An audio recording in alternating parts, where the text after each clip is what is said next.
Gloria a Dios. Libro de San Juan, capítulo 21, versículo 24 al 25.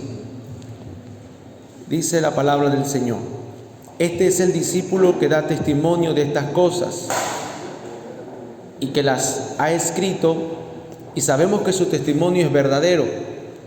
Jesús también hizo muchas otras cosas, las cuales, si se escribieran una por una, pienso que ni aún en el mundo cabrían los libros que se habrían de escribir. Amén. Oremos al Señor. Padre, en tus manos ponemos nuestra vida y tu palabra, y que sea tu palabra abriéndose a nuestro entendimiento para que podamos recibir la riqueza, la bendición espiritual que hay ahí, Señor. Queremos ser bendecidos por ti, Señor, en el nombre de Jesús. Amén. Tome asiento, amado. Gloria a Dios.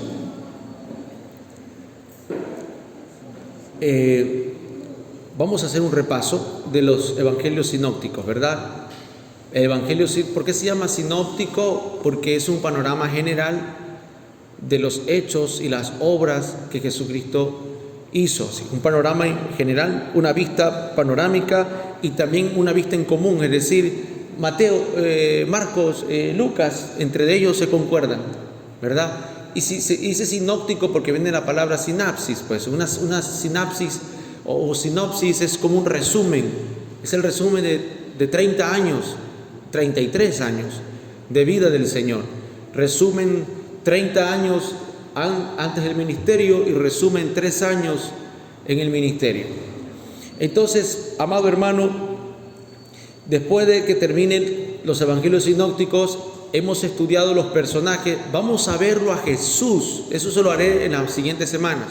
Vamos a ver cómo Jesús camina en esas figuras en los 4 evangelios, cómo Él camina ahí. Entonces dijimos que Mateo es el apóstol maestro sistemático de la palabra de Dios. Un hombre con directrices, un hombre con punto 1, punto 2, punto 3, enseñanza sistemática, clases a los nuevos convertidos, a los que siguen. Ese es el apóstol que se mueve por la escalera del éxito, por niveles espirituales y niveles educativos. Marcos es el que escucha y plasma todo lo que escuchó de su padre espiritual Pedro y registra los hechos de Jesús. Y Lucas es el médico pastor, ¿se acuerda que dije? ¿Verdad? Que organizó toda la historia, hizo un trabajo investigativo. Ese es el predicador o el pastor que antes de pararse a dar un mensaje, investiga bien, estudia bien, para que no quede nada en el aire, para que las ovejas tengan un buen alimento. Él es un gran ejemplo como pastor después del Señor Jesucristo. Entonces, amado, vamos a ver a Juan ahora. Juan, la mayoría de los evangelistas han dicho que Juan es el libro más fácil de leer, pero en realidad es el libro un poco más complicado, por lo que Juan usa otro tipo de lenguaje y hace otro tipo de enfoque. Pero Juan no cuenta una historia. Juan ni siquiera habla del nacimiento del Señor. Juan no habla de muchas cosas históricas. Juan quiere explicar hechos y realidades. Podríamos decir esta palabra acerca de Juan que yo quisiera que se grabe en su cabeza. Juan es un personaje que no explica algo del Señor, sino no explica un hecho del Señor. Juan no explica lo que Jesús dijo. Juan explica lo que Jesús quiso decir. Eso es muy diferente. Vuelvo a repetir.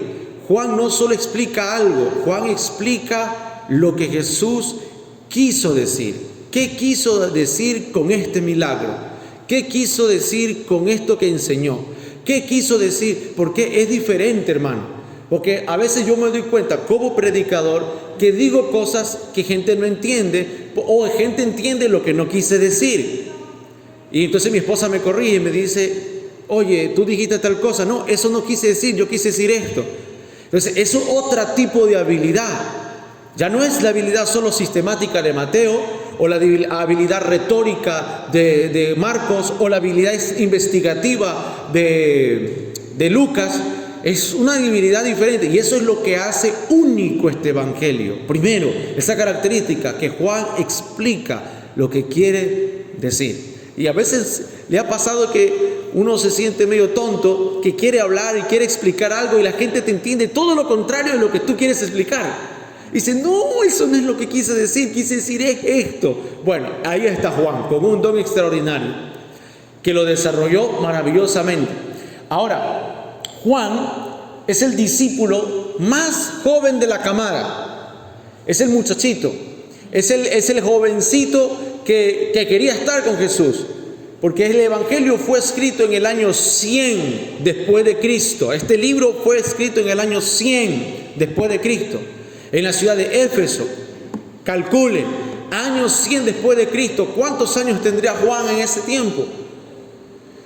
Si el tiempo se encuentra desde el nacimiento de Cristo, ¿no es verdad? ¿Cuántos años tendría cuando lo llamaron a Juan? Ha de tener unos 16 o 17 años. Posiblemente en ese momento que escribió, 100 después de Cristo, Juan tendría 85 años. Los matemáticos, ayúdenme. Si tendría 85 o 90 años, ¿cuántos años tenía cuando Jesús lo llamó? Réstele. Entonces, 95 años, siquiera tendría 15 años Juan. ¿Sí o no? Los matemáticos. 15 años posiblemente, 16 años, digamos que tenía 17, porque no se sabe la edad exacta, pero era el más joven, 17 años. Está entre 15 y 17. ¿Sabe por qué? Porque en la Biblia dice que la mamá de Juan y Santiago llegaron a interceder a Jesús diciéndole, Maestro, pide por favor que mi hijo Santi esté a tu derecha y Juanqui esté a tu izquierda. Si hubiera sido un hombre de 30 años con barba, con madurez, no hubiera aparecido la mamita a interceder, porque la mamá aparece cuando nuestros hijos están dependientes de nosotros todavía, ¿sí o no? Entonces ahí usemos un poquito la lógica, ¿no es verdad? Era un menor de edad, era alguien que no tenía la mayoría de edad, pero primer punto, a ese Dios lo llamó y le dijo apóstol. Esto rompe un estereotipo ministerial en nuestra mente, que a veces consideramos a los apóstoles como gente así ya, como nuestro amado, ¿verdad? Con pelito blanco, como nuestro amado apóstol, ¿verdad? Y con viajes a otras naciones, dice, este es un apóstol. O alguien que ha plantado iglesia, pero Jesús le llamó apóstol a ese muchachito. Se rompe un estereotipo aquí. Porque se ha dicho que para ser ministro hay que ser casado, hay que llegar a ciertos requisitos. Dice, no, hay que ser casado. No, para ser ministro no hay que ser casado ni soltero, hay que ser llamado por Dios. Para comenzar. Que para ser ministro uno tiene que cumplir ciertas cositas. Claro, hay cosas que dijo Pablo como requisito de los líderes espirituales y eso hay que cumplirlo, sí. Pero hay otras cosas que no entran al caso, porque cuando Jesús llama a Pedro, no le preguntó la edad y tampoco le dijo renuncia a tu empresa, solo le dijo sígueme. Y el hombre adulto, Pedro, tomó la decisión de seguirlo. Pero también, así como llamó a Pedro, el hombre adulto, también llama a Juan, el jovencito. ¿Cómo se sentiría Juan? Tan dignificado de decir, Dios mío, estoy en la camada de los apóstoles, que dice que él era el más pegado a Jesús, tanto que tenía esa confianza de recostarse en el pecho del Señor y decirle, Maestro, tranquilo, dime a mí, porque así se siente uno. Yo te lo digo por experiencia, cuando el apóstol Byron o el apóstol Dionisio me lleva al lado de él y yo me siento como en medio de los adultos mayores, que son ellos, yo me siento como mimado. Y cuando hay un tema ahí, yo le digo, apóstol, tranquilo, conmigo puede dialogar, yo peleo por usted si es posible. Entonces, amado hermano, ¿cómo se sentiría Juan? Mimado del Señor. Y ahí estaba con él. Porque parece que Juan tiene un carácter de ser un jovencito prudente. Porque no hay una sola queja de Juan en la Biblia. No hay una sola queja. No es como Marcos, que cometió errores que como joven y luego maduró. No, parece que Juan es de esos jóvenes maduros. Si hay jóvenes maduros, si hay jovencitos que tienen mente de adulto, ¿verdad? Si hay niños mismos, niños dicen, no, eso no se toca. ¿Por qué? Porque dieron una orden y eso no se toca. No, eso no se ve. Ese programa no hace bien a los niños. O sea, hay niños que son maduros así en su forma de pensar. Parece que Juan era maduro. Entonces dice que Juan, amado hermano, Juan y Andrés, los dos son los primeros discípulos. Juan era oyente de Juan el Bautista. Si usted estudia que Juan el Bautista está predicando la palabra, dice: he aquí el Cordero de Dios, el que quita el pecado. A él seguid, a él oíd. Dice, y desde ese momento Juan y Andrés, otro discípulo, dice, siguieron a Jesús. Parece que Juan tenía ese carácter curioso que los jóvenes suelen tener, por lo descubrir el conocimiento, por descubrir lo nuevo. Juan parece que fue criado bajo una educación griega. Padres que quizás tenían algún tipo de contacto, o quizás no, pero dice que Zebedeo era un pescador también. Parece que era el dueño de las barcas y Pedro trabajaba en sociedad con Zebedeo. Parece que sí, Zebedeo es el papá de Juan, ¿verdad? Juan y Santiago, hijos de Zebedeo. Entonces, amado hermano, parece que Juan era un muchacho, ¿cómo la palabra? Introspectivo, es decir, que observaba, buscaba aprender, buscaba conocer. Si hay esos muchachos, aunque los padres no están en su círculo o en su nivel como para enseñarles educación, a veces los muchachos salen con ganas de aprender más. ¿Me estoy dando a entender? Quiero esto. Parece que Juan es de esos, porque a Juan le gustaba escuchar. Y esa es una virtud que muy poca gente tiene, escuchar. Porque nos gusta hablar mucho, nos gusta opinar, nos gusta tener rápidamente la respuesta en nuestra boca. Juan le gustaba escuchar. ¿Cuánto tiempo pasaría Juan escuchando a Juan el Bautista? No se sabe, pero era un buen oyente. Tanto que lo escuchó decir a Juan el Bautista: ese es el Cordero de Dios, que no lo pensó dos veces. Dice: si este tiene la nueva revelación, yo voy con él. Y lo empezó a seguir. Maestro, le dice, ¿dónde moras? Queremos saber dónde vives. Y Jesús le dice: yo moro, bueno, vamos, ven y conozcan donde yo moro. Y lo siguió. Dice que desde aquel día Juan no se apartó de Jesús. Juan fue el primer discípulo del Señor. Juan y Andrés. Parece que Juan y Andrés eran dos jóvenes. Andrés es el hermano de Pedro, Pedro mayor. Andrés como joven. Por eso necesitamos que los jóvenes se activen en la iglesia. Y yo no sé cuándo lo harán. Tengo 18 años en la iglesia yo ya. Él se va a cumplir 20. Yo desde que llegué siempre he soñado con jóvenes. Quiero que se levanten. Yo ya me estoy poniendo adulto ya. Y los adultos se están envejeciendo, pero hermano, quiero que se levanten. Juan y Andrés eran los muchachos del Señor. Andrés sale corriendo y le dice a su hermano Pedro: Simón, hemos hallado al Maestro, el Mesías. ¿Qué va a creer? Ven y mira. Andrés trae a su hermano Simón. Juan manda a llamar a Santiago, llamado Jacobo. Jacobo, ven por favor, hemos encontrado. Los jovencitos son la chispa del ministerio, los comunicadores del ministerio. Son los que dicen: acá hay una enseñanza buena, vengan. Acá hay participación, vengan. Acá hay esto, vengan. En las reuniones de jóvenes hay churritos. No sé, qué sé yo. Los jóvenes son los comunicadores. Anda para un adulto. Vamos los adultos a salir a evangelizar. ¿Quién va a predicar? Se preguntan entre todos. No, la forma en la que los jóvenes evangelizan es la forma de la relación, conversación. Oye, tú sabes que esto y que lo... Ya. Oye, no digas malas palabras. No digas malas palabras. Eso ofende al Señor. ¿Cuál Señor? Al Todopoderoso. Él está aquí en medio de nosotros. Los jóvenes tienen una forma maravillosa de presentar al Señor. Una de las formas en que me presentaron a mí el Evangelio, porque yo aprendí de mi papá la virtud mala, de decir malas palabras. Y alguien que me escuchó, un compañera del colegio me escuchó y me dijo: Iván, cada vez que tú insultas y dices malas palabras, coges la corona de espinas del Señor y le haces así en la cabeza al Señor. Esa imagen se me quedó en la cabeza de por vida. Y cuando se me iba a salir una mala palabra, me la aguantaba porque me imaginaba al maestro sufriendo el dolor por mi mala palabra. ¿Y quién me lo dijo? Una joven que soltó la palabra. Jovencitos sueltan las palabras. Bueno, Juan. Entonces, Juan, uno de los primeros discípulos de Jesús era Juan. Maestro, esto y lo otro y aquí. Y llegó a encariñarse con el Señor. Pero mira, Jesús tenía 30 años. Yo estoy encariñado con los muchachos que reciben la enseñanza conmigo.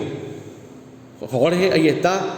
Giancarlo, que van, Isaac, saben, los tengo desde que son unos chiquitos así. En la escuela dominical. Han crecido.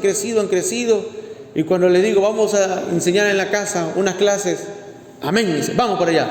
Y ahí van. Y yo tengo 32 años, más o menos la misma edad que sería Jesús, Juan. Y ellos saben cómo me siento un papá de ellos. ¿Cómo se sentiría Jesús de Juan? ¿Como un hermano mayor?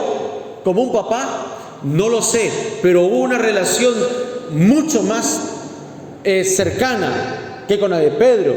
Porque a Pedro le dijo, te entrego la iglesia, mi hijo, pero a ti, Juan, te entrego a mi mamá. Cuídame a mi mamá. Imagínate tú, una cosa es entregarle a un hombre que estudió la gerencia de una empresa. Otra cosa es que le entregas a una persona, me voy a ir de esta tierra, pues yo te encargo a ti que veles por mis hijos. Vela para que se le pase la mensualidad a mis hijos, para que no le falte el estudio a mis hijos. Una relación diferente. En el uno era una relación ministerial, en el otro una relación sanguínea de familiaridad. Ese era Juan. Teniendo esa definición de la personalidad de Juan, podemos ver que Juan se enamoró, en el buen sentido de la palabra, se enamoró del Señor, de su liderazgo, de sus palabras, de cada cosa que el Señor hizo, que yo creo, interpreto de esta manera, el Padre de la Gloria vio eso, y el Padre le reservó a Juan una porción especial. No una mejor porción, no una mejor parte, sino una porción especial. Juan, tú vas a entender lo que mi Hijo Jesucristo quiere decir en cada cosa que hace. Y le desarrolla la mente a Juan. Y Juan ve, observa. Y Juan no es lo mismo porque es el único que no salió corriendo. El muchachito Juan, que ya cuando lo crucifican a Jesús, si tiene 17 años cuando lo llamó, ha de tener 20, o ha de tener 19, o ha de tener 17, depende de cómo lo llamaron a Juan, pero es el único que se quedó ahí. Llorando estaba María por ver a su hijo clavado en la cruz, desangrado. ¿Qué madre no se parte del dolor? Si uno como padre se angustia cuando se caen y se raspan la rodilla y se hacen algo con sangre, ¿no? ¿Verdad? Uno no tiene que ser alguien malo para que uno le diga, malcriado, eso te pasa, yo te dije. La retada viene luego, pero el inicio uno se asusta porque uno piensa, el hueso se rompió algo, y deja ver, camina, bueno, ya déjame curarte. Y luego que pasa el susto, uno dice, que eso te pasa por esto, viene la retada. ¿Qué madre lo ve ahí? La mamá, flagelado, desangrándose, llorando ahí, exclamando, Padre mío, ¿por qué me has abandonado? Y ella, que desde su concepción sabía lo que pasaba. Dice que cuando ella vio que la profecía que hicieron sobre él, dice, una espada se le clavó en el corazón a ella, a María. Lo meditaba en el corazón, dice. Por eso es que en el Renacimiento, cuando empezaron a aparecer las pinturas y todo, graficaron a María con un corazón partido por una espada, por lo que dice, creo que Lucas relató eso, que dice que desde que Simeón o Ana dijeron una palabra, dice, una espada se atravesó en su corazón, porque ella sabía que su hijo había nacido con un propósito, morir por la redención de los perdidos. ¿Verdad? Hay cosas que solo saben las madres, que van a pasarle a sus hijos. Y a veces se callan y dicen, para que no le digan metida, para que no le digan, ay mamá, busque su oficio en sus cosas. Las mamás saben que el rumbo en el que van sus hijos, por ahí no va bien. Una mamá olfatea y sabe que la relación que puedan tener sus hijas o sus hijos, esa mujer no te conviene. No, mamá, usted está celosa. Las mamás saben. No sé cómo explicarlo, definirlo, solo puedo decir las madres saben. Un papá se puede desatinar, pero una madre atina. Entonces, miremos este punto aquí. ¿Quién es Juan de adulto ya? Anduvo con Pedro, predicando la palabra en el libro de los Hechos. Caminó con él en Jerusalén, en el templo de la Hermosa, y los dos andaban juntos. En la persecución se separaron y cada uno anduvo en diversos lugares. ¿Cómo surge la iniciativa de escribir el Santo Evangelio? ¿Cómo? Le llegan los escritos. El primer evangelio escrito fue Marcos. Eso me olvidé de decirle, pero ahora queda en el estudio bíblico, en la grabación. El primer evangelio escrito fue Marcos. El que antes que su apóstol, su padre espiritual fallezca, muera o lo crucifiquen los romanos, escribe el evangelio, el libro santo, evangelio de según San Marcos. Y luego y luego Mateo. Mateo es el que sigue, en otro lugar, en otra región, sigue y se distribuye el libro. Y luego Lucas, porque Lucas dice, habiendo algunos reunido la información, me ha placido a mí investigarlo todo desde el principio. Ahora viene Juan, y en el versículo que acabo de leer yo dice, hay muchos escritos, y habla de libros, significa que él leyó. A Juan le llegaron los escritos de los otros evangelistas, otros escritores, y Juan se da cuenta que hay cosas que falta contar. Dice, aquí en estos evangelios no están las bodas de Canaán. Aquí en estos evangelios no están cómo yo llegué como discípulo del Señor. Aquí no hablan de mí. Juan se da cuenta de ese tipo de cosas. Dice, aquí no está la gran conversación que tuvimos en la Santa Cena. Aquí yo veo pocas cosas. En ninguno de los otros hermanos que escribieron no relata cómo Jesús lavó nuestros pies y explicó el significado del lavado de los pies y algunas cosas más. Entonces él se motiva a escribir lo que no estaba escrito. Pero como pasaron, amado hermano, algunos años, él se da cuenta que la iglesia va caminando hacia un estado presente. Antes de entrar a las circunstancias en las que escribió el libro, hay algo importante de notar, que se le llama a este libro el libro del águila o la mirada del águila. ¿Y por qué se le dice la mirada del águila? Porque en Apocalipsis 4:7 dice que hay 4 seres vivientes. El primer ser viviente dice que parecía un león, el segundo parecía un becerro, el tercero parecía a un hombre y el cuarto se parecía a un águila en vuelo. Estos 4 seres vivientes es un simbolismo de la explicación de los 4 evangelios, de los 4 santos evangelios. Y dice, el cara de león, dice, es el que Mateo presentó, el león de la tribu de Judá, el Mesías, el hijo de David. El becerro es el que Lucas presentó, el que se dedicó al servicio de los más necesitados, de los vulnerables, de los más pobres. El cara de hombre es el que Marcos presentó, el hombre de los milagros, el hombre evangelista, el hombre de los hechos y de las milagros y sanidades. Y luego dice un águila volando, es un simbolismo. Siempre que uno lee esto, uno dice, ¿cómo se ilustra esa parte de que una cara como águila volando? ¿Cómo se ilustra eso? Es un simbolismo, como águila volando. Y lo presenta como un águila. Y Juan es un libro que se tipifica como el águila, porque el águila es el único animal creado por Dios que puede mirar el sol de frente y regresar la mirada donde sea y no se, ¿cómo lo puse yo aquí? Y no se deslumbra. Lo mira de frente y puede mirar a cualquier presa, dice, a cazar. Entonces Juan, ¿qué es lo que hace Juan? Juan mira de frente a la gloria de Dios. Juan mira de frente a la cara del Padre, porque el Padre le está diciendo, mira, mi hijo, esto es lo que quiso decir. Amén, Señor. Y lo empieza a explicar. Por eso, Juan escribe el Santo Evangelio las cartas pastorales y luego el Apocalipsis. Si no entendemos el Santo Evangelio, no entenderemos las cartas pastorales. Parecen lectura sencilla, pero no es sencilla. Y si no entendemos ni el Evangelio ni las cartas pastorales, estaremos trabados en el Apocalipsis porque no lo entenderemos. Entonces vamos a entender el personaje. Primero, la mirada del águila. Mirar la gloria de Dios y tener la habilidad de explicar lo que vio. Entonces, amado hermano, ¿estamos entendiendo hasta ahí? El Evangelio según San Juan es escrito, o es un escrito diferente, porque no solo relata un hecho, sino que justifica el hecho con un argumento. Justifica el hecho con un argumento.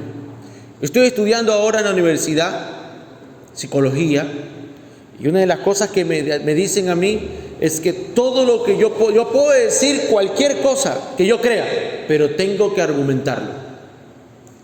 Si usted cree que llueve para arriba, le creemos, pero arguméntelo. Y diga, susténtelo. ¿Quién lo dijo? ¿En qué año lo dijo? ¿Por qué lo dijo? Y le creemos argumento. Es una disciplina muy buena, que me aparte la cabeza, porque tengo que aprenderme cosas y como estoy en una universidad católica, estoy aprendiéndome unas cosas del Santo Tomás, y yo digo, ya mismo predicando se me va a salir, hermano, y como dijo Juan Pablo II. Pero quiero que mire esto. Ese es el tipo de cultura. El escrito es un argumento. Yo voy a enseñar esto con argumentos. Desde ese punto de vista, obsérvelo. ¿Por qué hace esto Juan? Porque el cristianismo a esa época ya se había desplazado al mundo gentil. Es decir, que la iglesia de esa época ya era tan grande, pero ya no era solo de judíos cristianos, ya eran de griegos cristianos, de romanos cristianos, de gente que ya no tenía nada que ver con el judaísmo. Entonces Juan se empezó a dar cuenta y dijo, si uno de estos romanos o griegos convertidos al Señor lee el libro de Mateo, dicen, Mateo capítulo 1, versículo 1 dice, esta es la genealogía de Jesús. Jesús se creía, era hijo de fulano, de sultano, de mengano, de bla, bla, bla, bla, de toda la lista. Para un judío era loable hablar de genealogías. Era loable decir, recuérdeme mi ascendencia. Pero para un romano, para un griego, era vaya al grano y argumente. No me importa de dónde vino la historia del papá, de la mamá, de los judíos. No, quiero ir al grano. ¿Qué tú dices? Da tu argumento. Eso es lo que le pasó a Pablo. Pablo habló y dice que este es el evangelio que predico, el evangelio de Jesucristo que salva. Y dice que los griegos lo escucharon y le dijeron, vamos a ver qué dice este palabrero. Así le dijeron, ¡hey, predicador! Le dice, ven, vamos a la sala de conferencia y danos tu discurso. Y empezó a darle el discurso, porque los griegos buscan argumentos. Pablo en 1 Corintios capítulo 3 dice, o 2 creo que dice que los griegos buscan sabiduría, buscan argumentos. Bien, ese es el contexto de la iglesia en esa época. Gente que ya no quería leer lo de Mateo, porque Mateo, le repito, era escrito para los judíos, en un lenguaje que entendían los judíos. Marcos habla de un hombre que hace milagros, pero un griego no te cree tan fácilmente en los milagros. Dice, no, pero para alguien que cree así tenemos a Platón. La filosofía, los grandes pensadores griegos fueron antes de Cristo, como unos 400 años antes. Entonces, ¿qué pasa? Dice, si leen a Lucas, otro investigativo, dedicado a hablar, y Lucas presenta más al hombre, al servidor, y esto y lo otro. No, los griegos no buscan un hombre, ya tienen hombres, tienen a Sócrates, tienen a Platón, tienen a Aristóteles, tienen a varios hombres, grandes filósofos. Entonces Juan piensa en eso y dice, escúchame esta palabra. Juan dice, hay que reestructurar, yo lo anoté de una manera, tiene que haber una reestructuración, un replanteamiento del cristianismo. No un cambio de la verdad, sino un replanteamiento de la verdad. Porque la época cambió, la demanda cambió. Entonces Juan dijo, hay que replantear la presentación del evangelio. Entonces, La iglesia ya ahora es griega, es romana. Los niños han crecido bajo lo que escucharon de Platón, de Aristóteles, de Sócrates, y ya ellos tienen en la cabeza que existe un alma, que existe una inmortalidad, que existe un Dios al que ellos le llaman Logos, la materia, la energía que crea la materia. Así piensan los griegos. Y ahora lo digo con conocimiento de causa porque yo he estudiado eso. Y dice, la energía que crea la materia, dice, y esto. Entonces ya los niños, los jóvenes, todos los adultos que escuchaban ahí, no se comían un cuento judío.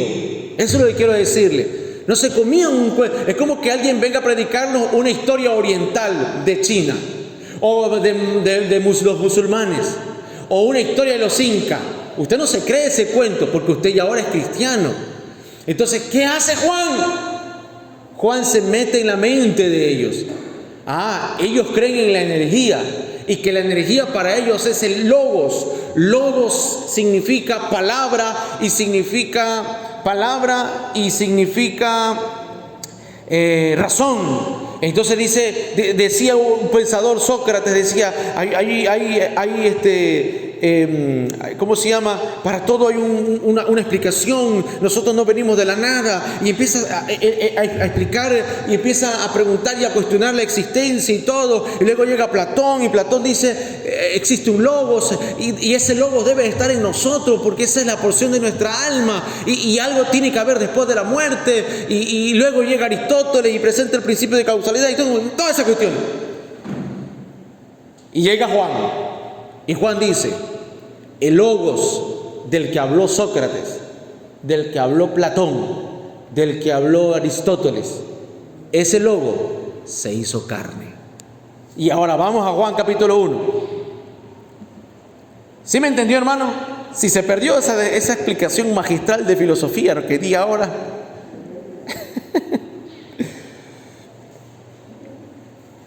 Porque dice Juan capítulo 1 verso 1, en el principio ya existía, la Reina Actualizada dice, ya existía la palabra, ya existía el verbo. Entonces, ¿qué hace Juan? Dice, yo creo lo que ustedes también creen, que en el principio de todo, porque los filósofos no creían que todo salió de la noche a la mañana. Dijo, tuvo un principio todo. Y Juan dice, en el principio, el logos, la palabra, la energía que crea materia, ya existía. Y todo el pueblo dijo, amén. Eso dijo el profeta Platón. Amén, dijo. Y luego dijo, la palabra estaba con Dios. Y ellos creían en muchos dioses. Los dioses griegos, muchos dioses, los dioses romanos, muchos dioses. Pero ellos creían que existía alguien más encima de esos dioses que debió haberlos creado a ellos mismos. Y dijo, esa palabra estaba con Dios también, dice. Y Dios mismo era la palabra. Y ahí ya se quedan un ratito los hermanos de la iglesia. ¿Cómo? A ver. Si la palabra estaba con Dios, dice. Y Dios mismo era la palabra. Ya entiendo.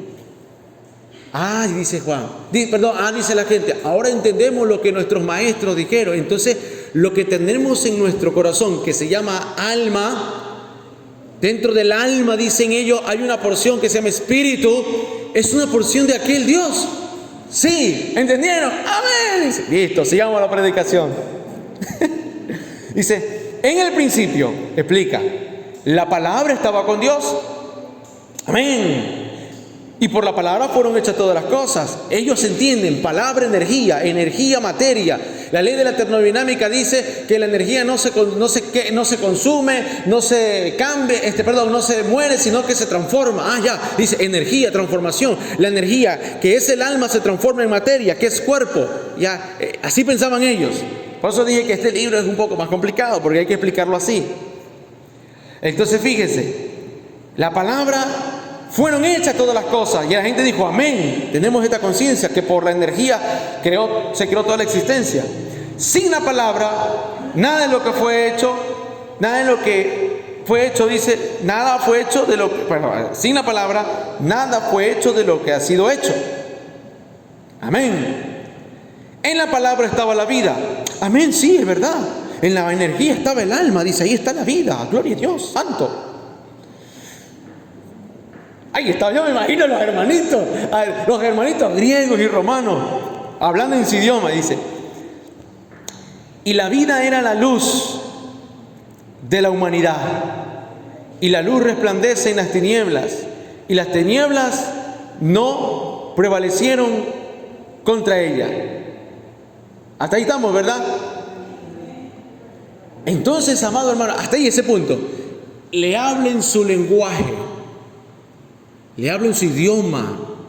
Le dice, y ahí le empieza a relatar la historia desde otro punto de vista. Dice, hubo un hombre enviado por Dios, el cual se llamaba Juan.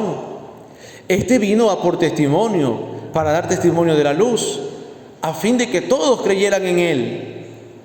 Él no era la luz, sino que vino para dar testimonio de la luz. La palabra, la luz verdadera, la que alumbra a toda la humanidad, venía a este mundo. Dijo así, todo el mundo se quedó así, ¿qué? La energía que todo lo creó vino a nuestro planeta. Sí, vino al planeta.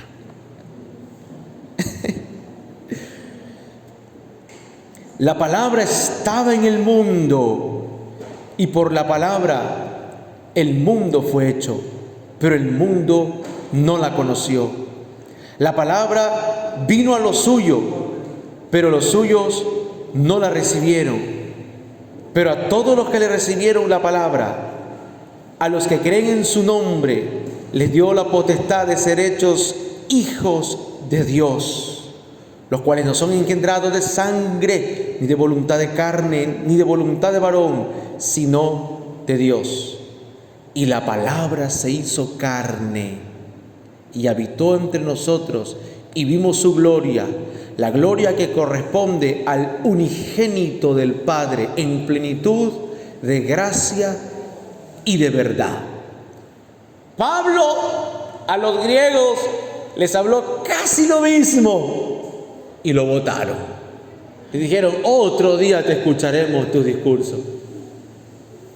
Pero Juan supo explicar, ese león de la tribu de Judá, ese Mesías que habla Mateo, ese hombre de milagros que habla Marcos, querida congregación de griegos y romanos, en su idioma, hermano amado, en su lenguaje, es el Logos, es la energía que ustedes creen, pero esa energía se hizo carne. Un hombre vino y predicó de él, dijo así, pero él no era la energía, solo él daba testimonio. La gente dijo, queremos conocerlo a él. Y poquito a poquito Sócrates, Platón, Aristóteles, Alejandro Magno, todos esos empezaron a oscurecerse en la oscuridad, porque todo es sombra, dice la Biblia. Queremos ver a Jesús claramente. Y sigue hablando, dice, de la palabra Juan dio testimonio y clamó diciendo, de aquel que es la palabra, es de quien yo decía, viene después de mí, pero es anterior a mí, porque ya existía antes que yo. Es una explicación filosófica. Ciertamente de su plenitud tomamos todos, y gracia sobre gracia. La ley fue dada por medio de Moisés. Allá le menciona a un hebreo, pero la gracia y la verdad vinieron por medio de Jesucristo. A Dios nadie le vio jamás. Quien lo ha dado a conocer es el Hijo unigénito que está en el seno del Padre. Inicia su maravilloso libro con este discurso. ¿Cuántas veces usted no ha leído el capítulo 1 y ha entendido esa palabra de que el Verbo se hizo carne? ¿Y qué significará eso? ¿Y qué querrá decir eso? Ahora, pagamos una pausa aquí y vamos a Primera de Juan, capítulo 1, versículo 1. Miren la presentación de este libro también. Porque él sabe, es su estructura, su forma de entrar. Primera de Juan, capítulo 1, verso 1. Lo que era desde el principio, lo que hemos oído y lo que hemos visto con nuestros ojos, lo que hemos contemplado y palparon nuestras manos con referencia a la palabra de vida. Entiéndase, amado hermano, esto, que nosotros los occidentales entendemos como palabra algo que se dice, pero ellos entienden como palabra al concepto de energía, al concepto de logos, que es de donde todo se crea. Porque nosotros creemos que la palabra, así dice, y Dios dijo, hágase la luz. No, el griego conoce o entiende, que para él logo o palabra es una mezcla de la energía. Para ellos energías es palabra, algo más profundo que solo un léxico, que solo una fonética, que solo un sonido que sale de nuestra garganta, sino algo más poderoso. Espíritu, neuma. ¿Me va a entender?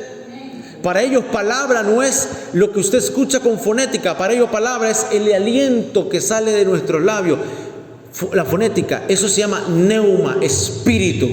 Se dice, palparon nuestra mano con referencia a la palabra de vida. Dice, de la vida que se ha manifestado y que nosotros hemos visto y de la que damos testimonio, en la que nosotros le anunciamos a ustedes. Es como decirles, les vuelvo a repetir, pero con otras palabras.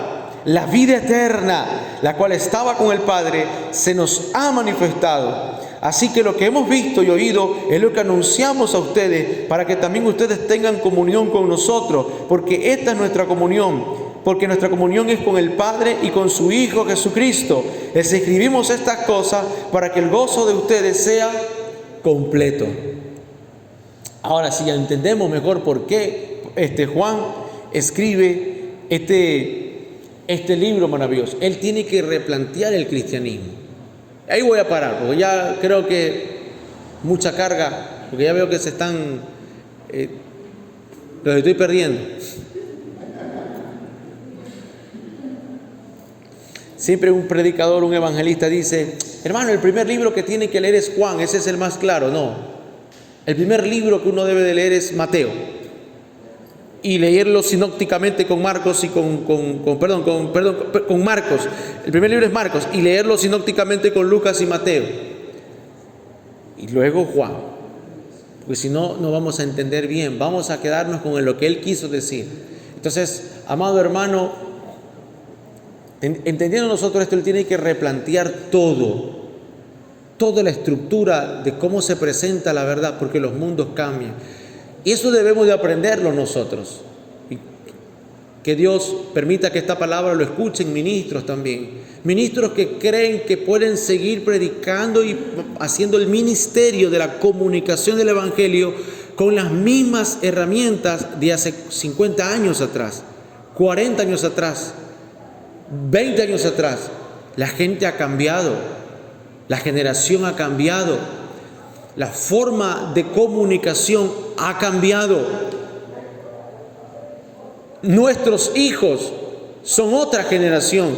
Y si no hacemos como Juan, el replanteamiento de la presentación de la verdad, vamos a tener los problemas que Juan tuvo. Que yo quisiera enseñarle, pero veo que está muy pesada la enseñanza.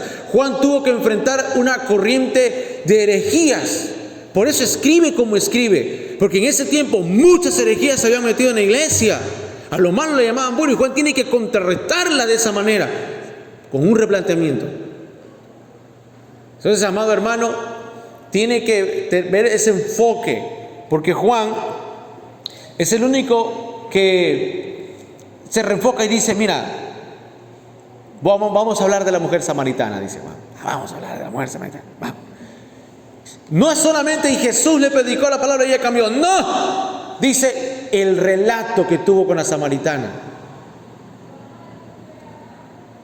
Vamos a hablar de Nicodemo. Y Jesús estuvo con Nicodemo y le dijo a Nicodemo, y ve, arrepiéntete. No, dice, y le dijo a Nicodemo todo el diálogo del nuevo nacimiento. Eso se llama consejería. Eso. Juan nos muestra a nosotros que Jesús se preocupa de la consejería personal, la consejería bíblica. ¿Cuál es tu problema? Tu problema es nuevo nacimiento. Eso se llama consejería. ¿Cuál es tu problema? No, tu problema no es de sed. Tú tienes un problema inmoral. Ve y solucionalo. Eso es consejería, es escarbar, es hurgar en el corazón de las personas. Juan remuestra que Jesús está interesado en la consejería. Vamos a hablar de Lázaro, dice. Hablemos de Lázaro. No solo dijo, y va y lo resucitó. No. Él se enfocó en la necesidad de Marta y María. Él lloró ante la tumba. O sea, él muestra otro panorama. ¿Y por qué no hay milagros en los que salieron demonios? Porque no iba a hacer tropezar a los pobres griegos, pues, porque los griegos no creen en los demonios, pues. No los va a hacer tropezar. Eso es algo que tenemos que aprender. No podemos meternos con la creencia que tienen los católicos. Ellos tienen su creencia. Usted presente la suya. Porque aquí Juan no se metió con los dioses griegos ni sus filósofos, porque no va a hacer tropiezo. Porque aquí no se trata de tener la razón, sino de exponer la verdad. De eso se trata. La semana pasada tuvimos en una reunión con un personaje, el pastor medio estuvo contando el testimonio, y ese personaje lo tuvimos que parar de línea ahí. Y yo le digo a mi suegro, vamos a hablar. Y lo encontramos y hablamos. Y él dijo una palabra en la cual me molestó muchísimo y se ganó unos buenos planchazos. Yo lo planché, bien planchado, lo mandé, pero en línea a su casa. Porque ofendió a mi suegro en mi presencia. Yo le digo, ¿esa ofensa te hace buen cristiano? Yo digo la verdad. Me dice, yo digo la verdad y la verdad los hará libre, dice. Yo le digo, tú dices la verdad. Le digo, ¿en qué momento, le digo, el insulto y el agravio es una verdad? Tú estás equivocado, ñófito, le dije yo. Yo insulto con categoría. Elegancia. Le digo, tú eres un ñófito. Le dije, ¿cómo vas a decir? La verdad es Jesucristo, no lo que tú crees, lo que tú opinas. Porque a veces nosotros estamos llenos de opiniones y la verdad es Jesús. Entonces hay que replantearlo. Entonces hay gente que dice, vamos a decirle la verdad a los católicos y se van a meter a las iglesias. ¿Qué verdad? Eso no se hace. Lo que uno va a ganarse ahí es 3 años de cárcel. Es como que un católico se venga a interrumpir nuestro culto y diga cosas que no tiene que decir. ¿Sí o no? Entonces Juan no se mete con los dioses griegos. A Juan le interesa presentar de la mejor manera a su Señor, a su Maestro, el replanteamiento. Entonces, y solito viene el cambio, es verdad. Hay que replantearlo, ¿no? Y solito viene el cambio. Usted deje a la gente con sus ídolos. Usted deje paciente eso. No se meta, hermano, con aunque hoy en día haya un lenguaje inclusivo, así le llaman, ¿no? ¿Verdad? Les todes, le mundas, cosas así, parecen que hablan en lengua. Y las amigas se enojen, o los amigos. Yo me burlo de eso. Saída me dice, se te va a pegar eso. Que se me pegue. Les amigues del mundo, no sé. Pero yo no voy a pararme a decir, ese lenguaje está mal. No, yo voy a seguir hablando lo que está correcto. El que está destinado para salvación escucha, Dios lo toca, se arrepiente y sigue cambiando.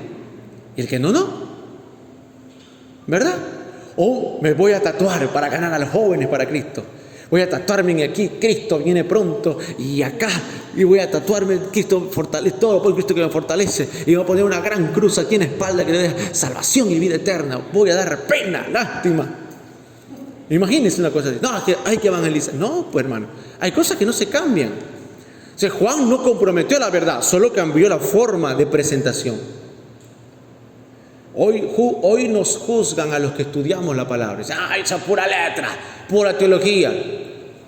O sea, no, pero yo me preparo para tener una nueva forma de presentar la palabra. Amén, mis amados. Entonces, Juan es el ojo de águila. ¿A cuántos de ustedes les gustaría tener el ojo de águila? Es decir, llegar a ver cosas que otros no pueden ver y tener la habilidad de explicarlo. Que no se desoriente. Hay gente que no la tiene, dice, veo el error de un líder espiritual, de un pastor o de un profeta. Dice, ¿qué pasó? ¿Te encandillaste? El hermano que corregimos, lo fue a corregir más porque me tocó a mí. Y dijo, en esa iglesia el pastor es falso y el profeta es falso. Híjole, me jalaron la barba ahí. Y ya están enseñando doctrinas cerradas, dice, son amantes del dinero. A ver, a lo mucho yo he recibido de usted un ceviche. Es más, no vino la que me da el ceviche. ¿Quién? Ahí está el hermano también. Ese también me lleva unos ceviches super ungidos.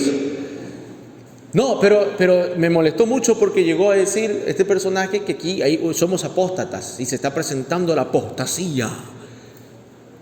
Entonces fuimos a corregir algunas cositas ahí con un pastor de testigos que estuvo ahí. Y por eso el replanteamiento, hermano. Porque hay gente que observa, que mira lo que no tiene que ver, pero no tiene la habilidad de decir las cosas correctamente. Pero usted pídale a Dios esa visión, porque ese es un hombre, Juan es un hombre especial. Es alguien a quien Dios le pudo confiar el Apocalipsis, que es difícil de entender.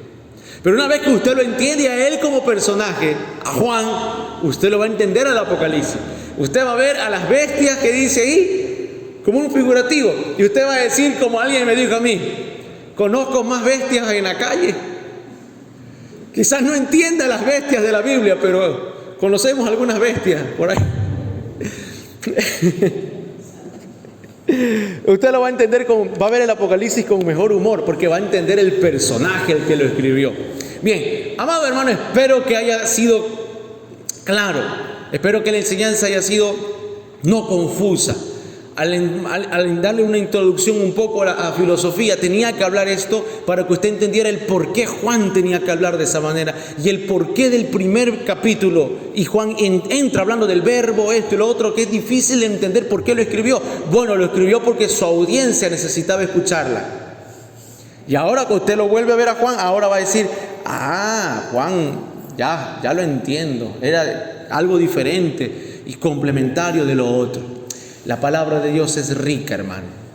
Mucha riqueza tiene la palabra de Dios. Ya, termino solo con un comentario personal. A veces le digo a mi esposa, estoy en el primer ciclo de universidad, pero no sé si yo pueda seguir. Contradigo a la mayoría. Los contradigo a la mayoría y tengo unas ganas de debatir, pero me aguanto, digo, perdóname, yo estoy aquí para estudiar. Pero hay cosas en las cuales salta mi instinto apologético de teólogo. Y yo digo, pero sabiduría bien Salomón, porque las universidades resaltan la sabiduría griega. Y dice, los griegos son los padres de la inteligencia, pero Salomón, los sabios del oriente, de Jesús, nuestro Señor. No, esa es la Biblia, ese es un cuento de hadas. Me molesta, pues tengo que tragarme la molestia y seguir estudiando. Y dándoles en la cara, porque hasta el momento déjeme ser un poquito orgulloso. ¿Puedo ser un poquito orgulloso? Hasta el momento llevo buenas notas. Y hasta el momento estoy a las 10, 11 de la noche. Digo, pero bueno, saqué bien. Dije yo, hay una hermana católica que quiere meterme los códigos del Papa Juan Pablo II. Y yo digo, me los aprendo y te los recito, pero no me vas a convertir. Oramos al Señor. Padre amado, te damos gracias en esta noche por tu palabra, por la enseñanza. En el nombre de Jesús, somos bendecidos, Señor. Te pedimos, Padre Celestial, que nos conceda esa gracia maravillosa. No todos la tendrán, de tener una visión de águila, Señor. Una gracia de entender no solo lo que se dice, sino lo que se quiso decir, Señor. En el nombre de Jesús, bendícenos, Señor, con esta preciosa palabra. Y a toda la gente que escucha o escuchó ya esta grabación en las redes, Señor, reciban la bendición del cielo. Reciban sabiduría de lo alto, inteligencia espiritual y conocimiento revelado, Señor, en el nombre de Jesús. En el nombre de Jesús.